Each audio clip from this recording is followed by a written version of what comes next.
Good morning and welcome to your 7th edition of the Eagle's Nest.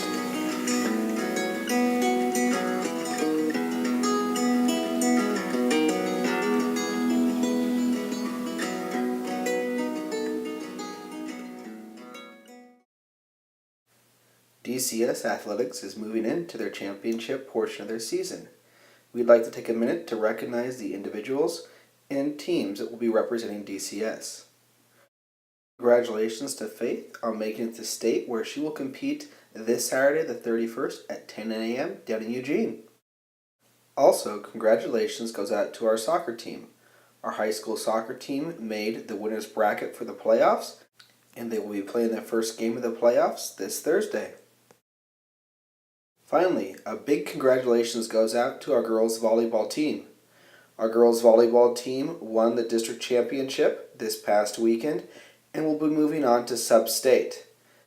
We anticipate that our girls will be playing at Open Door on the 31st of October as they enter into the second round of the playoffs. As our script order contest comes to an end, please remember to sell script. This is the last week to enter in script orders for the ice cream party. Remember, today is Picture-Rite Day. Please be listening up for announcements dismissing you to take pictures. We have had a great turnout for October Bible Drive. Please remember this is the last week to turn in your Bibles, so bring any old or used Bibles to the different containers designated throughout the church and the school.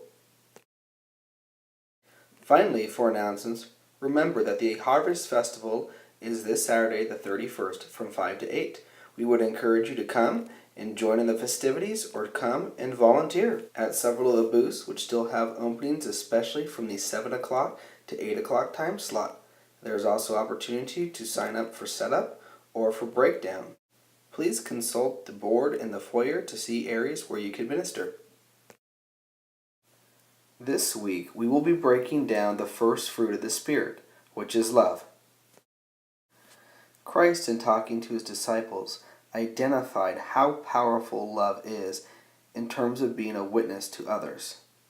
In John 13:35, Jesus said to his disciples, "People will know that you are my disciples if you love one another." This is further illustrated in the book of Acts during the early days of the church. Paul, who was a recent convert to Christianity, was mistrusted by many of the Christians in Jerusalem. This mistrust was well placed, for it was Paul who had just recently been going throughout the area persecuting the church. However, often overlooked are the few verses between Paul's conversion and Paul's first missionary journey. And that was his difficulty at getting the church to believe his true intentions to be a follower of Christ.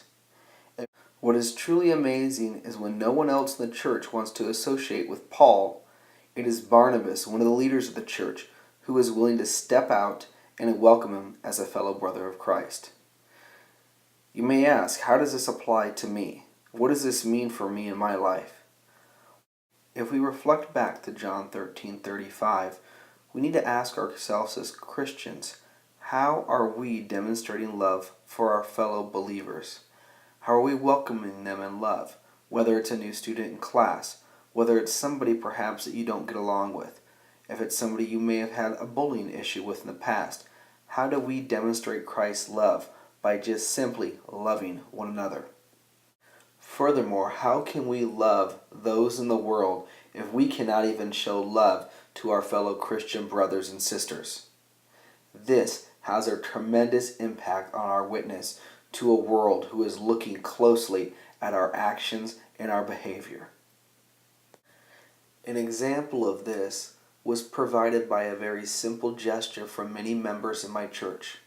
When my wife and I welcomed our first child, we were overwhelmed with the amount of food and generosity that people poured out upon us as we began to become adjusted to having another person in our home.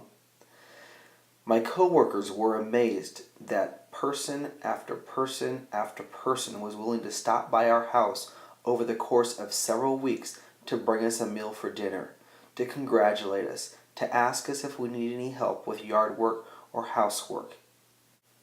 these individuals truly demonstrated what it meant to be a disciple of Jesus Christ.